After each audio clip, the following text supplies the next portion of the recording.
team. Again, thank you very much for joining us this evening. Tonight, we will be talking with the fantastic Gary Smith, and we literally tonight are going to be talking like what the title suggested. We're going to be chatting with Gary about his journey from being, that GB athlete, transitioning to Cirque, and then a chunk of time in Cirque. So hopefully there'll be some good discussion points in and around towards the end of the career, that transition, and then had the fun time when he was at Cirque and some of the bits that we might not ever get to see behind the scenes. So thank you very much for coming along tonight. And again, if you've got questions, chuck them in the chat. But we are going to crack on. So for you guys who don't know Gary's going to do like a little mini introduction to sort of set the scene, and then we're going to dive into some questions. Gary, the floor is yours. Cool. Hey guys. Well, thank you so much for inviting me. It's a privilege, and actually my first time doing one of these, so I'm a little bit nervous, but I'm looking forward to like sharing like my journey and like my story with you guys. So just a little bit about me, like kind of like how I started trampoline. So I did a little bit of gymnastics. So I started off by doing gymnastics, and I remember when I was like 11, I think I saw a display at Gillingham Jumpers Trampoline Club. They did a display there, and I remember seeing that. I thought, wow, I was like, I really want to give that a go. So I gave that a go, and pretty much like most people, I just did it for fun and like for recreational, and just suddenly picked it up and started. I was like getting pretty good at it, but it was at the time, it was kind of like, it wasn't my main sport. I was like big into football, and I was kind of doing trampolining to help my football. And hopefully one day I was going to become a professional footballer, but eventually I got better. And I think when I was about 14, 15, I think I made the Great Britain youth squad at that time, but I didn't really do anything at youth squad level. I was really a young kid that just wanted to do tricks, really. So I was pretty much a trickster, and I just wanted to learn the skills. So but I guess during that time when I was in the youth squad, I just made like steady progress, and then towards the end, like when I was like 18, 19, I qualified for a couple of world ages, and managed to get 2 silver medals in the synchro there. So that was brilliant, and that kind of gave me like my real first taste for like international competition, and I was hooked from then. And I remember a time actually, it must have been about like maybe in the 2000, and I think Martin said to me, I said, "Oh, you're going to pick your name forward for the world age?" And I said, "No, I think this year I want to go for senior." And I really like committed, and I was like, after seeing those senior competitions when I was out at the world age, it was something I wanted to do. So there was a real like turning point there of that, like I wanted to make something and like really push myself and see how good I can get on trampoline. So it's about 2000, 2001. So 2001 was my first senior world championships. I think I finished like about 30th. But I mean, I was super happy with my performance there, just being part of the squad. So so that was my first worlds, and then I just continued to be like in the senior team and just like doing my thing. And then we got to like 2003, which was the qualifications for Athens, and at that point we actually didn't think we actually qualified a spot, and we were lucky enough later on we found out that we got a wild card entry for that 2004 Olympics. So I was just training as normal, which was just a qualification for the European Championships, but I knew at that point that I was in a good shape going into those trials, and I had trained super hard going into them. So I was lucky enough and to have that experience of going to the Olympics, and that was amazing experience for me. My best experience by far. And then that continued to give me that buzz afterwards, like finishing 7th out of the games, and then I was just coming back and I was ready and raring to go again. So I was in the senior team from like 2001 all the way through to 2007. Unfortunately, we didn't qualify for Beijing Olympics then, and that was when I decided to make my transition into Cirque and being an artist at Cirque. So in 2008, early 2008, I got offered a contract for for a Cirque show, which was a new creation called Ovo. And I ended up moving out to Montreal at the end of 2008 to start my Cirque journey out there. And awesome. So I tell you what, Gary, we could spend a lot of time talking about any of those little bits there, because yeah. like you glanced over going to the Olympics and then just carried on. Yeah. But we're not here to talk about that. Like the video that was on the chat beforehand showed your performance at the end, which was fantastic. But like, the one bit that we'll dive into, obviously you said, okay, we didn't qualify a spot for the 2008, but what was, or when was that moment that you made the decision that actually that's the path I'm going to go on, actually, once I retire? Because I think we said the other day, there's quite a lot of research out there in the world of like psychology and whatnot, how people transition out of elite sport, and especially in a number of sports like football, rugby, and some other sports, that people struggle with that transition. Just want to find out, firstly, when did you make that decision? How did that come about? Who did you talk to? And then how difficult was it to make? Yeah, so I mean, I remember like actually going back a little bit, when I was at school, I remember seeing a careers officer, and they said, well, what do you want to do when you leave school? And I said, I want to be a stuntman. And they were like, okay, maybe you should think of something else. And that was what they said. And I was like, well, no, that's what I'm going to do. But anyway, like I eventually went and saw my first Cirque show, I think back in 2003, a show called Saltimbanco. And as soon as I saw that, I was like, wow, this is amazing. And I was always like interested about using trampoline like in different sports or in different like acrobatic skills and stuff. And Cirque had like so many different acts where you can use trampoline. So I was like, okay, at that point I was like, I knew once I'd finished trampoline that was kind of like where I wanted to be going towards. So I made that decision quite early on, really, that when I was ready, I was going to join Cirque. So I remember having like that actual point of making the decision to go, at the end of that cycle, Beijing cycle. I mean, I recall, I think, having a conversation with Martin, who was my coach at the time, I think, and I just said that, I said, if after this cycle, I think I'm gonna finish and I'm gonna join Cirque. And it was a difficult conversation to have at the time, because obviously we were kind of like in the middle of a cycle.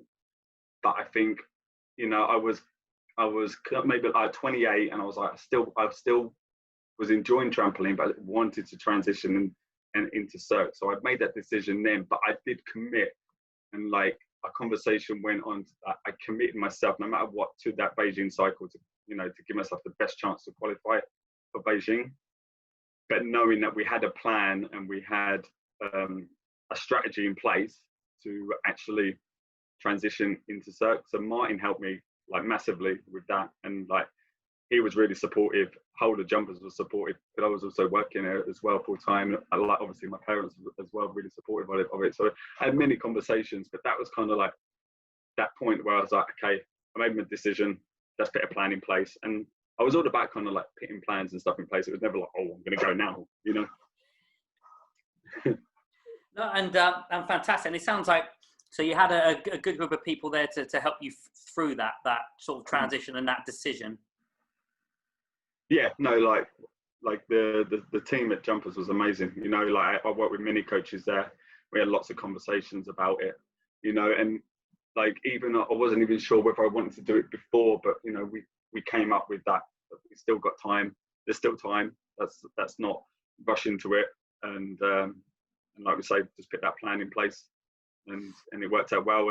And as well, like great thing was that Martin had like many contacts that helped me and give me almost like insight of what Cirque's going to be like, to make sure it was the right thing for me, because it could have went wrong, it might not have been for me. But so I had conversations also with like within the casting department at Cirque, which was really, really helpful for me. No, and that's great. And it's I'm trying to do this without laughing, but it's fantastic in the video that Martin went the extra mile and was actually, so if you watch the video, there's a moment where Martin is laying on his back about to do a bridge, and Gary's standing on his stomach, and Martin pushes up to a bridge, and Gary does a tuck back? Do you do a standing fall? I think I did a standing fall as well. I think so, yeah. So it's great. That was all Martin's idea, nothing to do with me. I think he wanted to get in Cirque. That's what it was. The dual application video. Yeah. So so it's great. The commitment there was fantastic. So Yeah. I love that bit. So how did you find that? And so that transition then. So how did talk us through that? So what did you actually have to do to get yourself there, like to even get a knock at the door? Because I have no idea how you actually do that. Like, one, I'm really bad at video editing anyway, but you have to put something together. So we got to see you do some tumbling and some other stuff. But what was the process there of like the submission process, and how did that look? Well, like the submission for me was very much.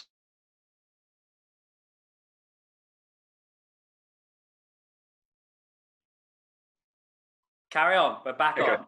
Yeah, sorry. I was having some conversations with the casting department in Montreal.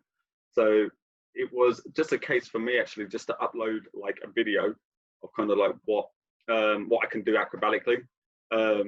And so I just put this video together and then submitted it on like there's an online platform where you submit your videos on there. So I did that, and pretty much got a call back maybe like 2 months later, actually asking me, could you also upload a dance video? Because I didn't include any point dance. out, Gary he's not blessed with the dance moves. No, exactly. So when I heard that, I was like, oh my God. I was like, I ain't going to Martin for this one.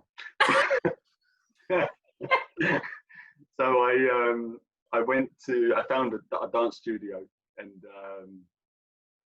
I did that dance video, and I just see the note come up from you, Tom. No one has seen this dance video. I submitted it just on its own, and I've not showed anyone the dance video. Burn the video.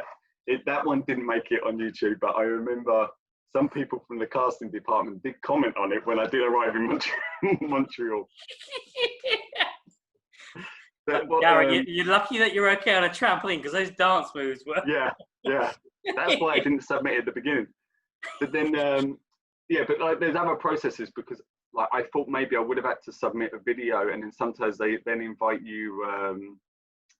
Sometimes then invite you to like an audition. So I thought maybe I might end up having to go to an audition, but I don't think there was any auditions close to me at that time. So the video was enough for them to offer me a contract. So that was brilliant, and that was kind of what I was hoping, to be honest. Cool. Never lead with the dance. Just straight in what you're good at. Yeah. So in terms of that, then, what was how because when we spoke about this other day, you said that it was quite a nerve-wracking moment there, because so you went from a nice, comfortable situation. So if you don't know where Gary comes from, he's down in Kent. So a nice little setup down there, to up sticks and then Montreal. How did you get through that process, and how did that make you feel? Yeah, so I had a good, like, comfortable life down in Kent. I was working full time at the rebound center, and that was like, at that time there wasn't many full-time coaches out there, so that was a great opportunity for me, and I was full-time coaching the jumpers. It's great, and I've been there for 11 years. And then obviously, it was scary to almost think, okay, I literally sold my car, I quit my job, I was living with some friends, I moved back with my mum and dad, and then I was like, okay, I packed 2 suitcases and left for Montreal. So literally everything, and I was just thinking, well, what if it goes wrong? I'll go back to nothing. So it was scary, but I left like ready for the challenge. I was like, okay, I'm ready for it, and I was scared but excited and ready. And I think fortunately for me that I knew some other trampolinists that were going as well from Switzerland and from France. So that almost helped me a little bit, because there were some people there I knew. So that was definitely a positive for me. So yeah, that was good. No, I can imagine that must have been a bit nerve-wracking. And Martin's just joined us, by the way. And Martin, we've already mentioned your cameo in Gary's video, where you helped him do a standing tutback and a standing fall.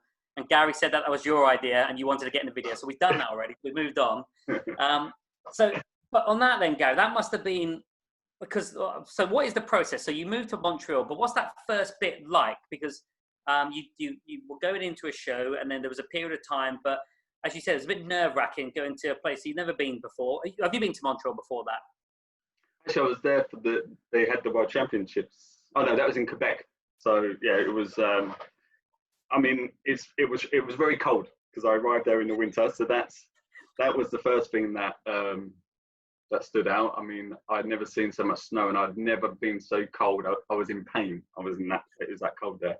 But yeah, the process when you first arrive. I mean, you walk it. I don't know if many people have seen like the Cirque du Soleil studios in Montreal, but it is absolutely huge. I mean, they can fit like they have like 3 studios there, and all 3 of them can have full size stages in them. So that that's massive, and then they have their own like wardrobe department there. The casting department is an absolutely huge complex. So and they also have like an area where you live. So we were living literally on site there. So it's absolutely huge. And when I was there, I mean, I was lucky that I went into a whole new creation. So being in a creation is very different to then maybe going to another show. So I spent 6 months in creation, creating this show from scratch. So not many artists can do that, but that was actually a great experience because, you're putting your own personality into the show. Mm-hmm. So, and when people come in, that's almost you're creating the show around that. So that was great. But, I remember like the first thing I saw actually was we did a tour, and then they showed us our stage where what we're going to do. And I signed a contract knowing that I was going to do a trampoline wall act. I was like, okay, great. And I saw the videos from Lanugo, and I thought that was brilliant. So I had a little bit of time at Jumpers, and I piled up some mats, and I was practicing. It must have been about 10 foot. I must have piled up these mats, and I thought, I'm doing all right here. And I turned up in Montreal, looked at this in the studio, and they said, okay, this is going to be the act and the wall that you're going to be working on. And the wall was 30 foot. So I was like, I couldn't believe it. Like, I looked up and I thought, it's one of those like, oh, what have I just done? Is it too late? Yeah, yeah. So that was like very much like the early days. And then, like, it wasn't just training on the trampoline. We have many classes. We have dance classes, movement classes, percussion classes, ballet classes, dance classes, and these, like at the very beginning, they emphasize a lot on these classes because then they need to get you ready to be able to perform on stage. So actually, at the early days was actually doing more of that than actually the act. We were exploring different elements with the act and the equipment that we had, but a lot of it was really about your stage presence almost. No, great. And I was going to ask you some questions about that sort of stuff in a second. Question there to you was, what was it like walking into that sort of situation where you just got world-class athletes or world-class gymnasts from all over the world just having a crack at stuff? How did that feel? And then you going into that environment? Yeah, I mean, it was interesting because like we're looking at my act alone. I think there was 14 acrobats in my act from like 9 different countries. So to begin with, everyone, like, not everyone could speak English, so there was a bit of a language issue there, and they all learned English because English was the main language in Cirque, so they all learned English, and yeah, and I guess at the beginning, a lot of it, like we'd all come from individual sports, a lot of us, so it was trying to find a way of, we've come from individual sport, but we're going into like a team. We have to create an act together as a team. So those early days was maybe a little bit of figuring each other out. What are people's strengths and what are people's weaknesses are, because some were wall specialists, some were trampoline specialists. So it's just finding that together. So, the early days was really just exploring what we could do. And I guess maybe a little bit of competition there. There's a lot of like, it was mainly all male cast, so everyone was trying to find their way in the act a little bit. Cool. Yeah. I can imagine it must mean like a comfortable competitiveness, pushing each other to do. Yeah, absolutely. Yeah. I mean, and that's what's great. I mean, that's what makes the act. Like we were the finale act, so we wanted it to be like a big wow factor, and like we were proud to be in it, and we wanted to produce something that had that wow factor. So as a team, I think we worked well, and we, in the end, you know, the process at the beginning, it was messy. You know, it always seemed messier what we're doing, but the end product was great. You know, so I think we'll go on to some of that stuff in a second. I wanted, before you start to, we walk our way to what you called it, the Lion's Den, which is in itself a fantastic sort of, we're going to scare the crap out of people sort of time. Is what did you find difficult? So you said that you had all those different classes. You are a trampoline person. I'm going to be brutal, Gary. I've seen you dance. Yeah. I'm not paying to see that. But how did you find, what was the challenging bits for you then in that, the learning process of it, the learning parts? Well, I mean, there was two challenging parts. One of it was actually the wall itself. It took me a long time to actually adjust to that wall. And actually I was scared. I'll be honest, right at the beginning, I was very scared of like dropping from the top of it. So, and you know, like, and it's not like, the stage isn't like the trampolines with all the nice matting and stuff around it. You know, there's a hard stage. So if you go wrong, then it's going to hurt. So, you know, I was very nervous. So that was one aspect which I found very challenging. And the other one was actually learning the dance and the choreographies. And I remember, like, we'll go in, and because it was a creation, like the director, she was a Brazilian, she had loads of energy, and she'd be like, okay, we're doing this, and I'm learning these different counts of the choreo, and we'll spend hours doing it. And I'd go back to my room, and I'd be worried about it, because I know that I need to do it again the next day. And I'd call up Lee Burley, so a lot of you probably know Lee. He competed in the 2000 Olympics, and I mean, he was brilliant. His stage presence awesome. He was great at dance. And I'll call up Lee from my room. I say, Lee, I can't remember the choreo. I need some help. Can you come and help me with it? And he would come to my room. We'll spend an hour in the evening, learning the choreo. And I'd be like, okay, I'm ready. And I go back to we go back into our like choreo classes the next day, and the directors completely changed it. So she would say, okay, no, this isn't working. We're going to scrap that idea. We're going to move on and do something else. And that was a regular thing. And that sometimes was very frustrating, because you spend hours and hours learning these choreos. And when she sees the bigger picture and sees who's doing it, because, you know, there's many artists in it, she's like, well, that's not working. We're going to change it. And we always had to adapt to that process. And I guess because this is my first Cirque gig, I didn't understand that process. I found it very frustrating. And obviously, I spent a lot of time learning stuff, which... I think I would have been the same. I'd have had to done a lot of extra hours, and then to get chucked out, I'd have probably been crying.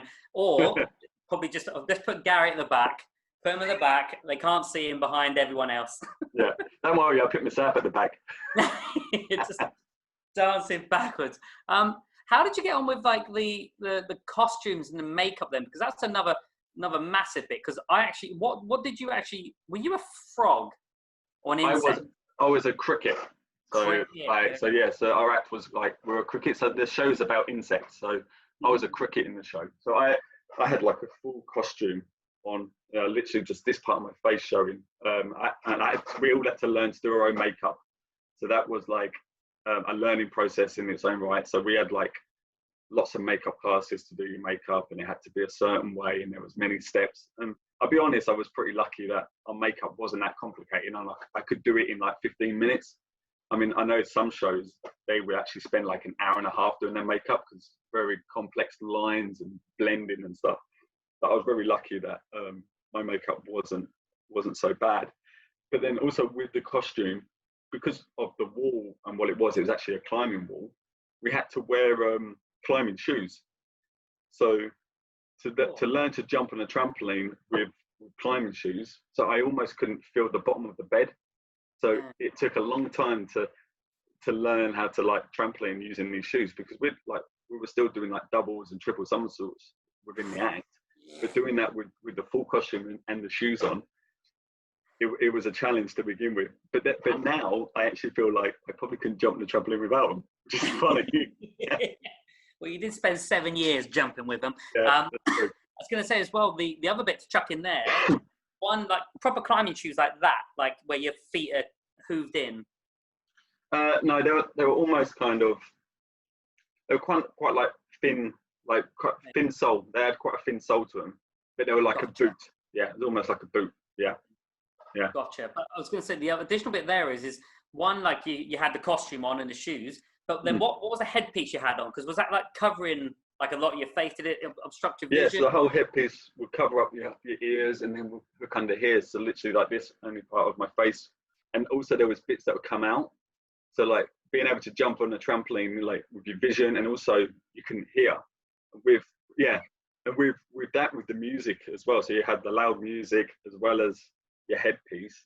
And there's lots of parts within the act where we had to call each other, like certain cues of like up, or we'd have to count, you know, to try and stay in time and stuff. So, you know, we had to really be like vocal and be clear, like good communication. And that was something we learned quite early on, actually, communication in the team. I was going to say, especially with the multiple languages on the go, and obviously you can speak 7 different languages. People don't know that about Gary. No. He can't really. I didn't mention that at the beginning, did I? You get that quiet. Like me, I've got English and bad English. But I was going to say, like, obviously, like, it's dark as well. Like in the tent, because we'll talk about the traveling bit, but how dark was it in there? Because I've done stuff in the past where even if you change the lighting a little bit, like spotlights and whatnot, but that must have been, what was it like on the arena when you were in there in terms of lighting? Yeah, I mean, the opening actually of our act was actually in the dark. There was just like some spotlights on the stage. So the very first drop, I did the very first drop from the wall onto the trampoline, was we would drop just as the lighting would come up. So it almost gives that effect of like that, wow, someone's dropping onto the stage, because the trampolines were covered. So you wouldn't have seen the trampolines until the lights came on. Mm-hmm. So that was quite scary, being able to do that. But also the trampoline was black. So we had a black trampoline without any markings on it. So there was just a couple of white spots. So, you know, we're adapting a lot to the stage. Mm-hmm. And just a couple of other things with the stage, you know, where I talked about, you know, we didn't have like the safety mats and stuff. We used to have like, we didn't have like end deck mats or anything like that, but we had like 2 nets that were either side of the trampoline. But these nets weren't there to protect us. They were to protect the band. So if we fell off the trampoline, we wouldn't land on the musicians. So like there wasn't so much, like it was more protect them than to protect us. Which is, mate, trampoline is a dime a dozen, but you need to get a good oboist. They're difficult to come by. Yeah. God, it sounds like there was a number of challenges there. So tell us through. So how long did you have to create this piece then, and then it built up to? You said about this lines then. So what was the sort of build up to that, and how did that go? What does that look like? Because the creation of the show was 6 months. We spent 6 months in Montreal doing the creation, and then the opening of the show would be in Montreal, and then we'd spend 3 months doing the show in Montreal. So we're there for like 9 months. But the creation period, you know, was intense. We'd work 6 days a week, you know, because we'd had to go in. Not only did we have to learn our act, but we had many different cues and technical setups that we had to learn. So we had to learn a lot of that. But what we'd do is maybe every 4 or 5 weeks, we'd have a thing called a Lions Den. And that would be where all the big bosses of Cirque du Soleil would come in, and like Guy would come in. So the big boss man would come in, and like you always hear stories of how harsh he can be in his Lions Den. And if he doesn't like something, he would cut it and send that person home, you know. So he was quite ruthless in that. So I remember my first Lions Den, a funny story. So our first image was like me and Lee actually were doing synchro. So we'd be on the side of the trampoline, we'd jump onto the trampoline, and all we had to do was jump the trampoline and grab the first couple of grips on the wall. Very simple.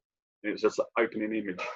And what I'd done was I missed the time to jump on the trampoline, hit the wall, and completely slid down and landed on the trampoline while Lee's on top of the wall. All I could see was all the rest of my team just laughing at me. That was the opening image, my very simplest move.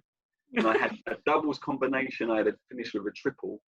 And I tell you, I've only ever kind of had like jelly legs 2 times on the trampoline. One was doing my set routine at the Olympic Games, and the other one was straight after I had gone splat on that wall. My legs had just completely gone, and I thought, that's it, he's fired, I'm fired, I'm gone. All I can imagine is a bit like Roman times and Caesar. No, sorry, Gary. Yeah. It was awful, and I tell you, I never lived that down for like probably the 7 years I was on that show.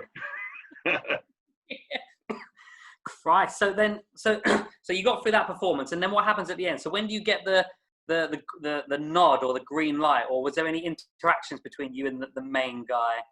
No, like he would only speak to then with like the coaching team and the directors, and they would then feedback to us and tell them what they liked and what they didn't like. I mean, at the time we had an act that was about 15 minutes long, and he said, well, that's way too long, you can't have an act that's 15 minutes long. So we had to like bring that down. I think in the end we had to get it down to like 9 minutes. So, you know, we had to cut, you know, decide what we wanted to cut and keep, and you know, we kind of did that together, I guess, as a team, as well as with the artistic directors and stuff. So we worked well together to do that.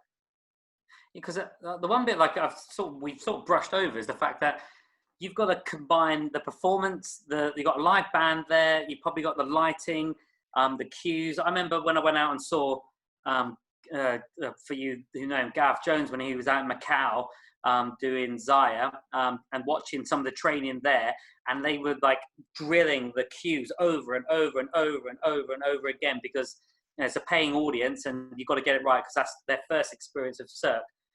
So I can imagine that must have been a challenge, getting all that right every time.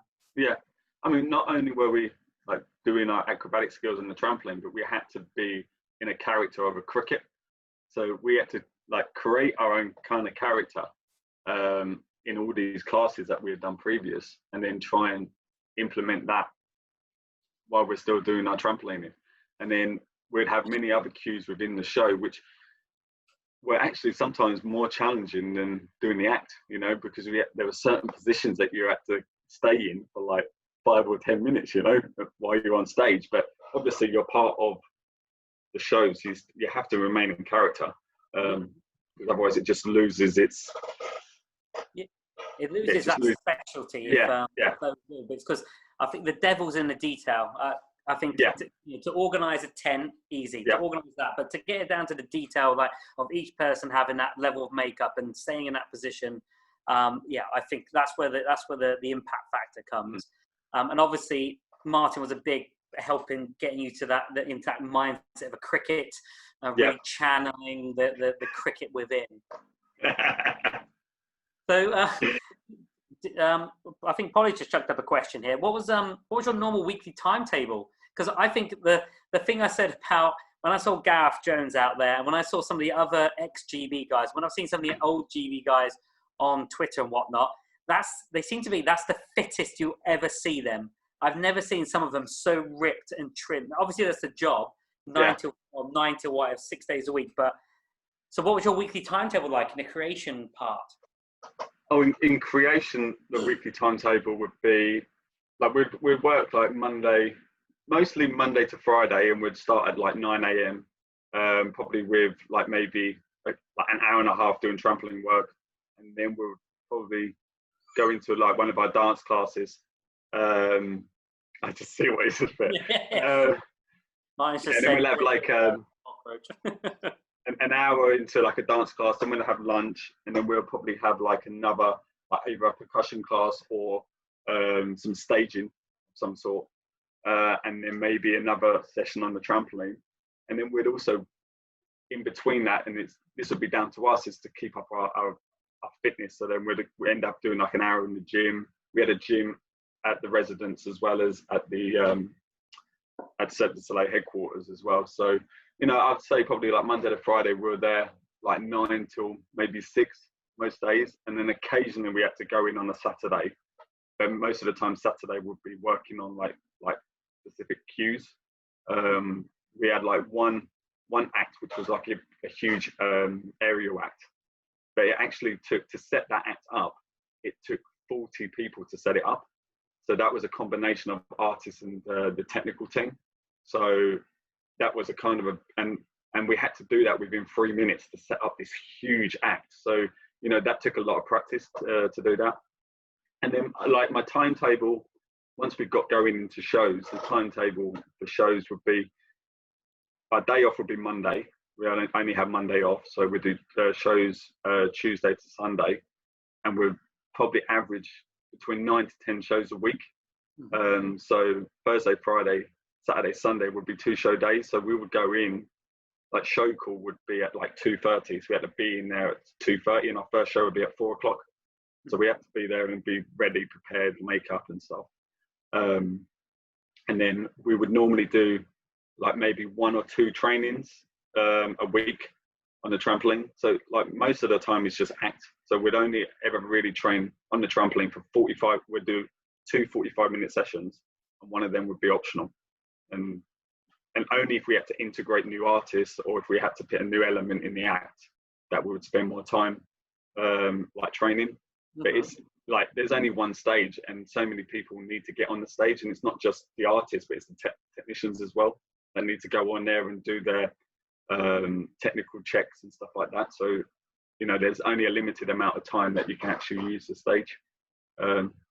So yeah, we had a backstage as well where we had a gym and a trampoline, but it's like very small. I mean, everything it's a tent, so everything has to be packed away, right? Yeah, no, I can imagine. So you had to, there was bits where you were in charge of tying stuff down, or what was your? Yeah, I was in charge of setting up the acro net. So we had to like make sure that we had to like clip it in at certain positions and stuff.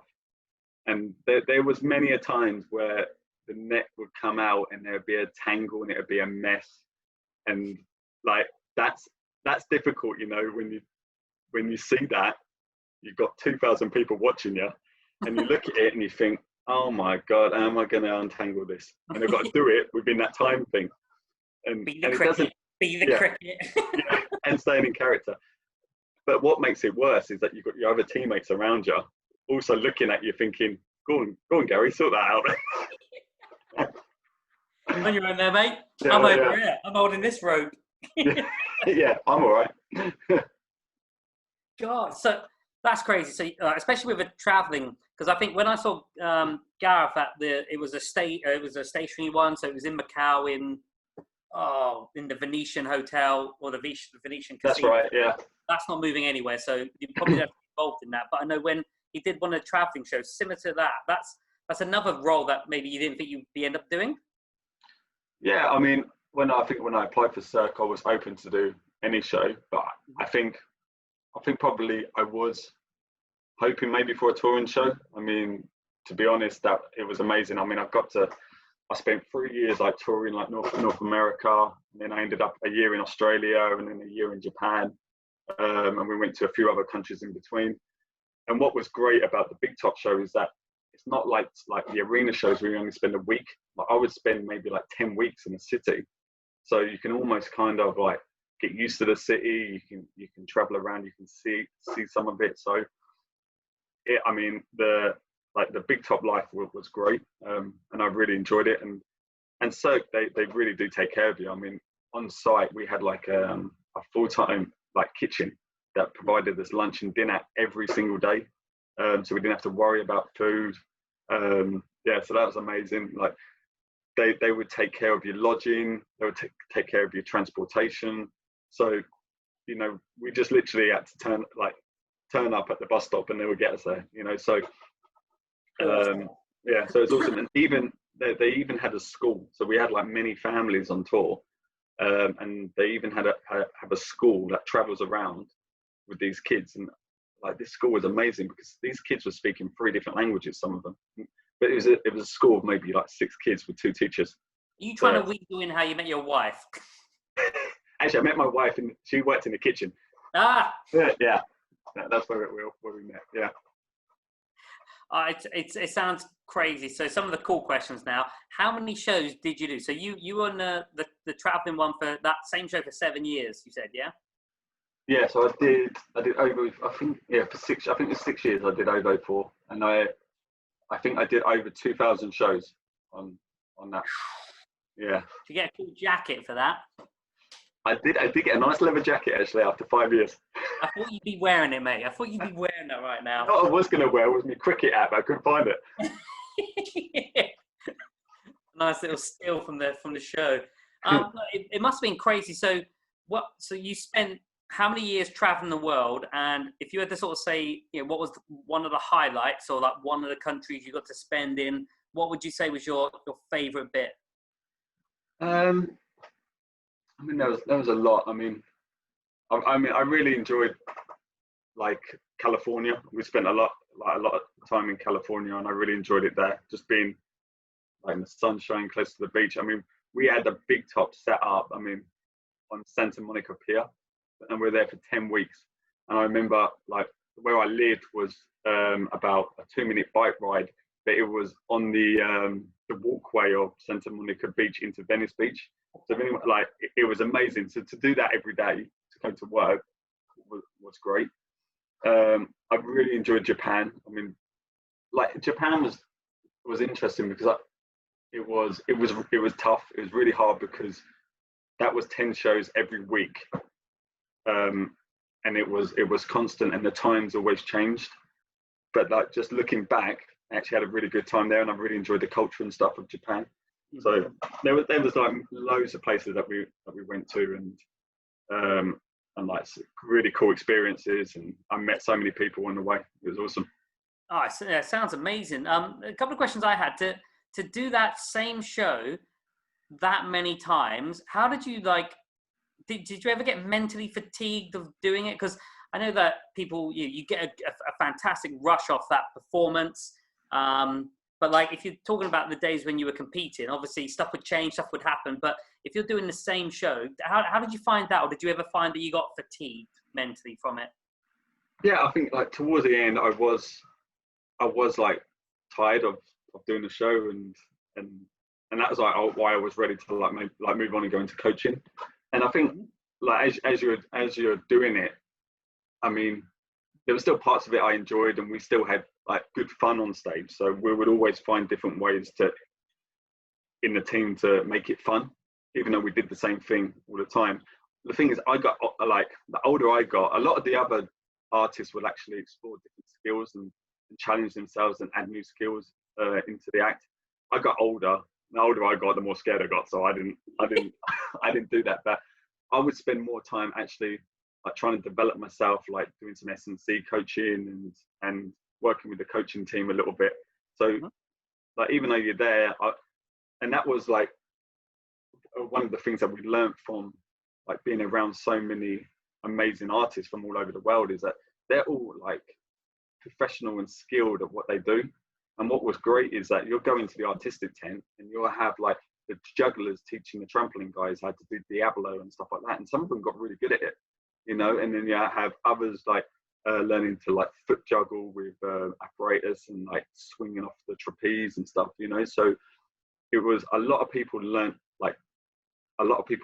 other like skills while they were there.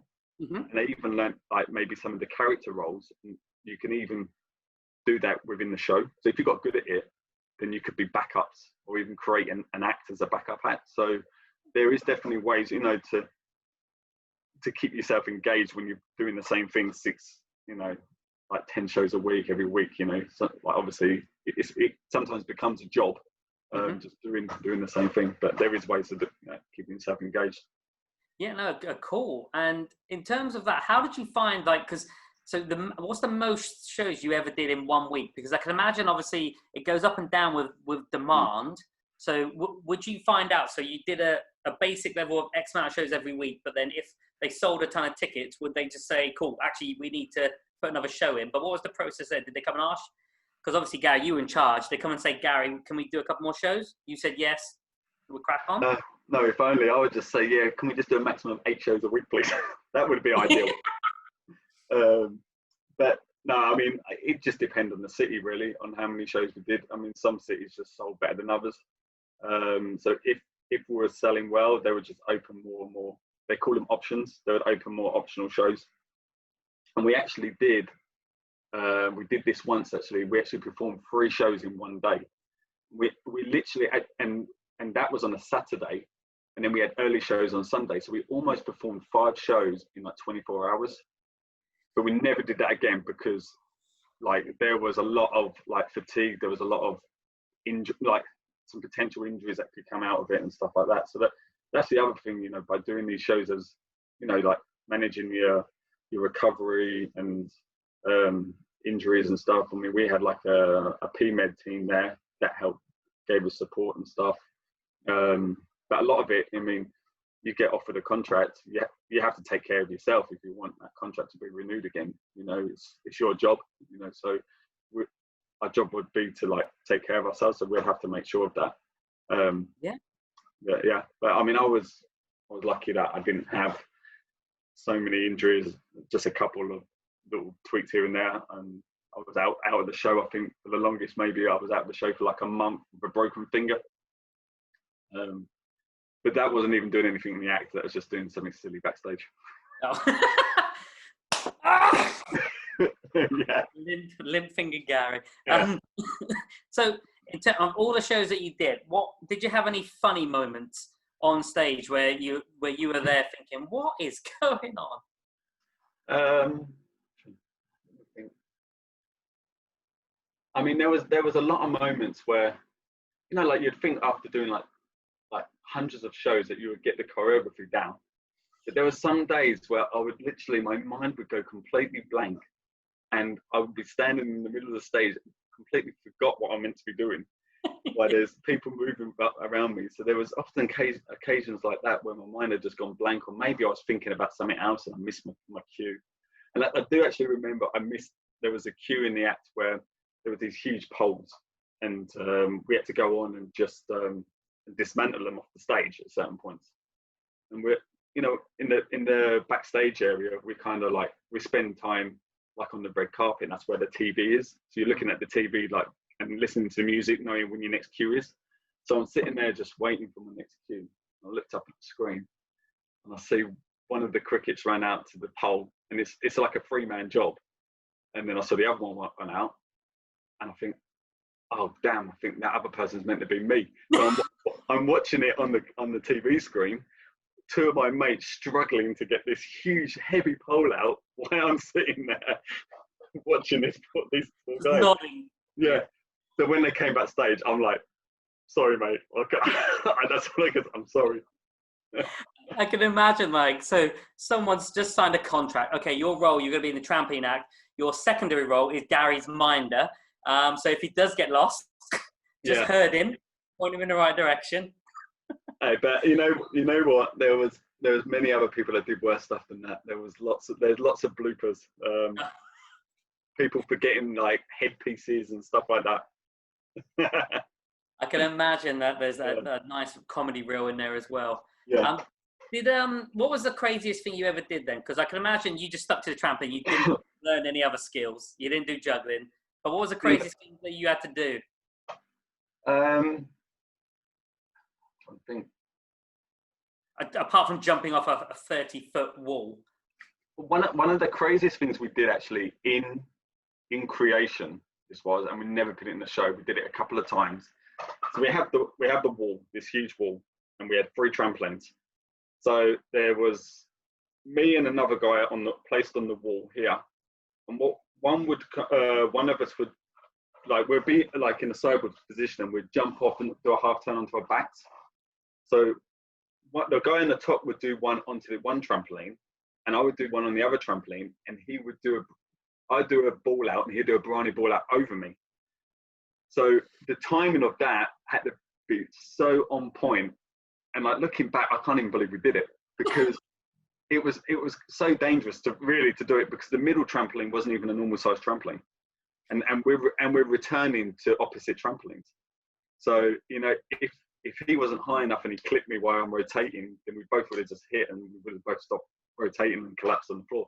So we did that maybe a couple of times in creation, thinking it was a good idea that we could do in the act. But also, like, we tried so many things, but you've got to think that, are you able to do this every night?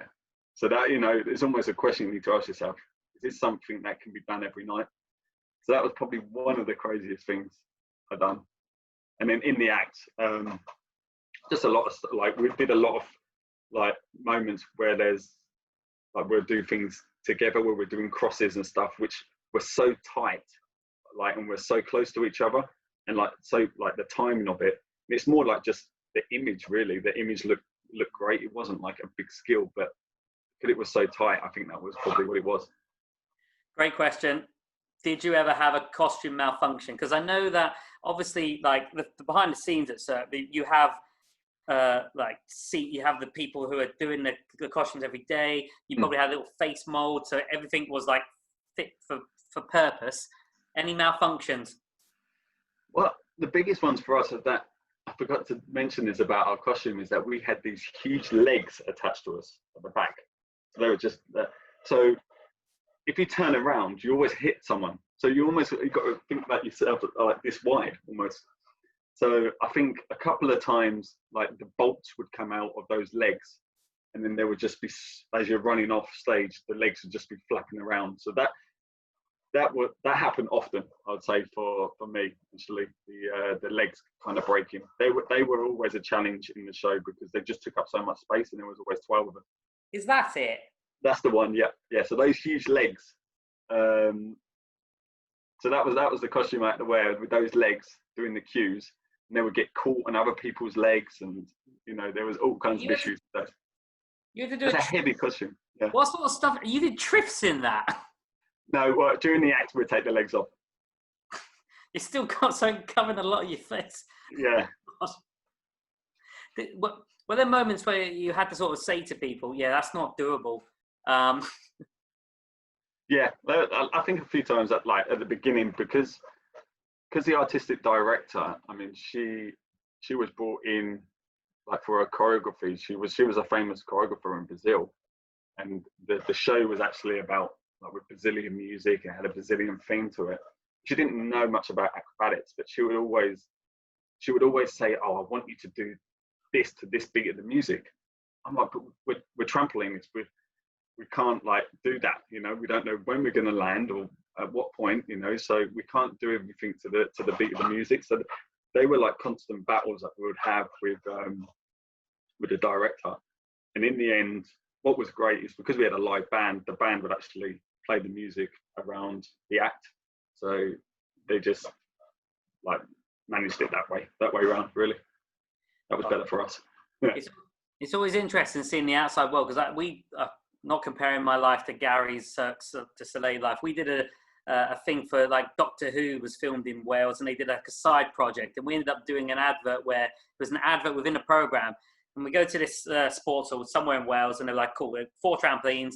And the person said, "Cool, what we want you to do is we're going to have 2 people on that trampoline, 2 people on that trampoline, just jump up and down." Well, we can't do that because that's not safe, so we'll go 1 trampoline each. Okay, cool. We'll just jump for 15 minutes of film. Just keep jumping for 15 minutes, and then we'll record and we'll tell you when to stop. How about we jump for like 20 seconds, maybe 30, and then we're going to have a rest, and then we'll go again. Yeah. So it must be interesting having to get that comment across, especially in multiple languages. Oh, yeah. And like some of the things they tried to get us to do, like not even just in our act, with other acts as well. It was, yeah, I think a lot of the coaches actually almost had to step in and say that no, they can't do that. That's not possible to do that. That is not physics. That's against physics, what you just said. Yeah. Next question then. I know we're coming up to 9, and we won't hold you for too much longer. What was the best arena that you were performed in? Because you did Royal Albert Hall, did you? No, we never did the European tour, so I did literally everything in the Big Top. But I'll be honest, I mean, I don't know many people online have actually gone to see a Big Top show, but what's great about the Big Top is how close the audience is to the stage, and how intimate it is, and like it's like it gives like people that are watching it feel like they're really immersed in it and feel connected to the artist. And it's the same with the artists. We felt like that connection with the audience, them being so close. Mm-hmm. So I would say like the Big Top is great. I mean, I've worked when I was working in Vegas as a coach on MJ, we worked in a huge theatre there in Mandalay Bay, which was huge and an amazing stage. It doesn't quite have that feel of the Big Top. So like, it is great. I mean, if you ever get an opportunity to go, I recommend definitely like a big top show. It's it's a different experience to those like arenas and theatres and stuff. No, great. Best by show of hands. Hold up your hand with a finger. So I've seen 2 Cirque shows. Put your hand up if you've seen a Cirque show, and a finger for how many Cirque shows you've seen. Got a couple of people. 4. Jesus. 7. Christ, Robin. Okay, Sue's on 6. 1 there. Cool. Oh God. Okay, Martin wins. He's on. Was that 8? 8 over there. Yeah. No, I've seen 2, and one was in a theatre, and one was in the Big Top, and the Big Top was fantastic. As you said, like, you are in the thick of it. You can hear the breathing going on. Yeah. I do remember when I saw the theatre show that there was some flaming juggling and skipping going on, and during the practice, obviously they tried different stuff, and I went and watched one and was sitting about 4 rows from the front, and they do have the people with the fire extinguishers, and a on fire skipping rope did make it into the first row. Wow. But no one got hurt, so it's okay. Yeah. But that sounds crazy, Gary. So we could spend ages and then talk about your life as a coach in Cirque as well, and the MJ stuff. But a couple of final bits then. What was it like working with all these different like internationals? Because we said about the hellos and goodbyes. How were they every day? Yeah. So I mean, with like, I met so many amazing like artists and stuff, and they're all amazing from different different cultures and languages and stuff. And a lot of it is that you almost have to learn to say hello in all these different languages. And sometimes we walk into the Big Top and I'm shaking everyone's hand and giving kisses and stuff. And I'm used to down in Gillingham just giving a thumbs up and how you doing, mate? So when you turn up at Cirque and I'm like, I only saw you yesterday, and I'm doing shaking hands, but like that's their culture, and like it's a lot to do with respect and stuff there. And it's interesting, that the Russians would always say hello to all the men first before they go to the women, so it's very different. And same with the Japanese culture, is that the older they are, the more respect they have, so it's very different. And obviously within a team of like 8 nationalities, we all had to learn to get on and understand each other's cultures and stuff. But we learned a lot from each other, and we enjoyed it. We would share different like food and stuff from each other's countries and stuff. There was lots of things that we shared, so that was great. That's awesome. And so within your act, over the duration that you were there, how many from the original were in there, and how many times did you, because that must have been a bit of a process to introduce someone new into the act? Yeah, so when if we had like a new artist come in, then like it's always like, oh, here we go, we've got more work to do, because this is like almost extra work on top of the shows. So we'd always have like have to do extra training to integrate them into the act and stuff. So it would just be a process of just like, there would be certain elements of the act that they would be able to pick up quite quickly. So we'd get them in pretty quickly on that, and then just over time, then they would start to build up their skill base and start adding different elements. I mean, my act wasn't just trampoline, wall. There was a tumble track as well. So we had tumblers, trampolinists, wall specialists, and you all kind of had to learn a little bit of everything. I mean, I did a little bit of tumbling and a little bit of wall. Same with everyone else. Oh no, it sounds like a bit of a journey from doing that. And I know like we're running over now, but if you had to sort of say, because we weren't going to touch on the coaching career that you then took to Vegas, because that was another transition from taking a step back from the performer. But how was that for you then? Because that's was that a bigger transition from going from athlete to artist and artist to coach, or did you find it difficult? Was it easy? How did you manage that transition? So like my transition as a artist into a coach within Cirque, you mean? Yeah. I started that process probably like a few years before while I was still performing. So I was the S&C coach. I was like the artist coach of the trampoline act. so I started that process while I was still performing. But what was difficult with that, and what was challenging actually, was that, you know, then you become a coach to the athletes that are your teammates. So it's very difficult to get, you know, being their coach and being their mate kind of thing.